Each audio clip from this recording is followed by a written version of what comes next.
ప్రభునందు ప్రియమైన మీకు అందరికీ వందనాలు. మీ బ్రదర్ టి జీవన్ రాజు. బైబిల్ రీడింగ్ చేస్తున్నాం.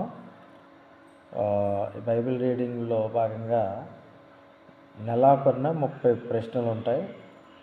30 ప్రశ్నలకు మళ్ళా ఫిబ్రవరి నెల 10వ తారీఖు లోపల జవాబులతో పాటు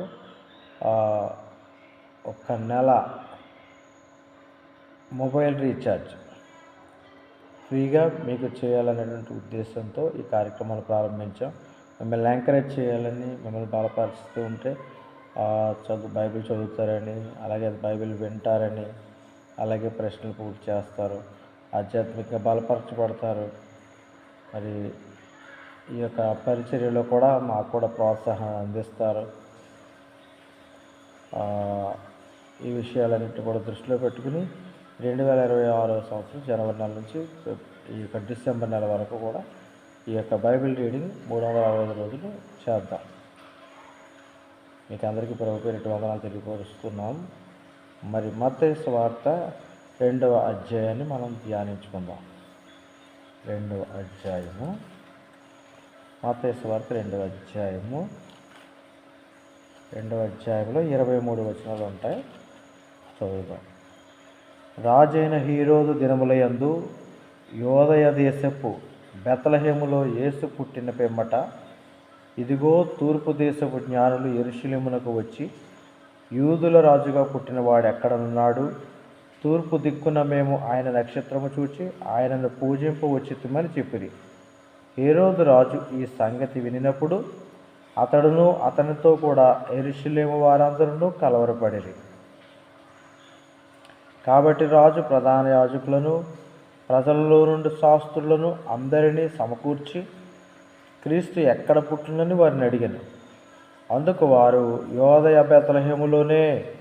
ఏలయనగా, యోదయ దేశపు బెత్లెహేమా, నీవు యోధా ప్రధానులలో ఎంత మాత్రమును అల్పమైన దానవు కావు.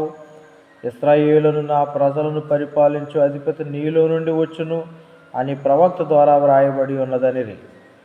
అంతటా హేరోదు ఆ జ్ఞానులను రహస్యముగా పిలిపించి ఆ నక్షత్రము కనబడిన కాలము వారి చేత పరిష్కారముగా తెలుసుకుని, మీరు వెళ్ళి ఆ శిశువు విషయమై జాగ్రత్తగా విచారించి తెలుసుకొనగానే నేనును వచ్చి ఆయనను పూజించినట్లు నాకు వర్తమానము తండ్రి చెప్పి వారిని బెత్లెహేమునకు పంపెను.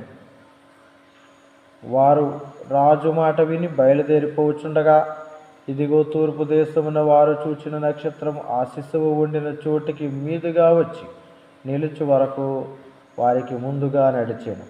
వారు ఆ నక్షత్రమును చూచి అత్యానందభరితులై ఇంటిలోనికి వచ్చి తల్లి అయిన మరియను ఆ శిశువును చూచి సాగిలపడి ఆయనను పూజించి తమ పెట్టెలు విప్పి బంగారమును, సాంబ్రాణిని, బోళమును కానుకలుగా ఆయనకు సమర్పించిరి.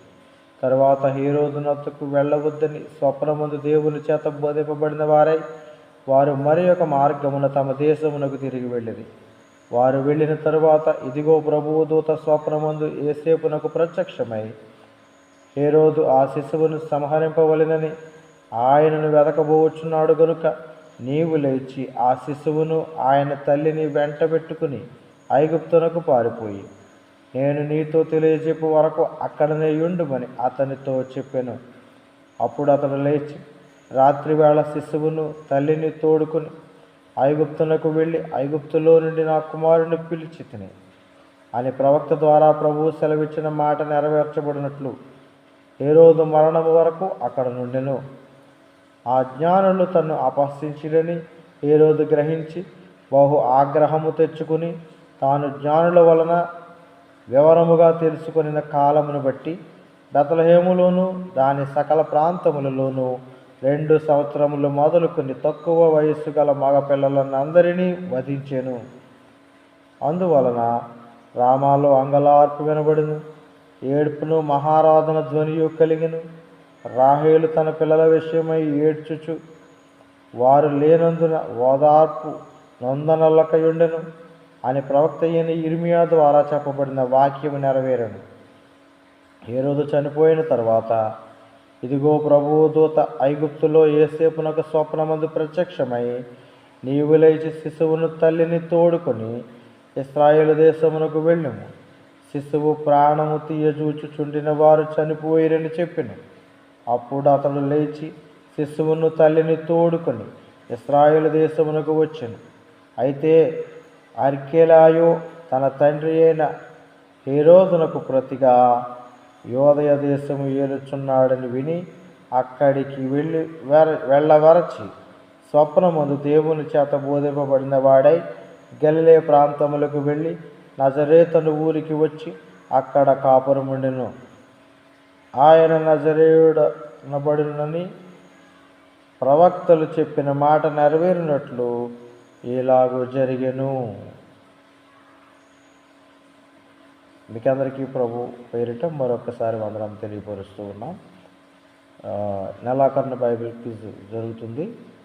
అలాగే నెల అంతా కూడా స్టైఫండ్గా మొబైల్ రీఛార్జ్ చేయబడుతుందని మరి ప్రేమపూర్వకంగా కోరుతున్నాము.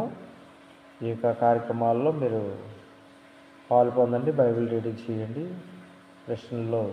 ప్రశ్నలకు జవాబులు అందించండి, మొబైల్ రీఛార్జ్ పొందండి. 9603055078 బ్రదర్ టి జీవన్ రాజు ఈ యొక్క మొబైల్ నెంబర్కి మీరు వాట్సాప్కి కానీ నెంబర్కి కానీ కాల్ చేయండి. Thank you. ప్రభు పేరిట మీకు అందరికీ వందనాలు తెలియపరుస్తూ ఉన్నాను.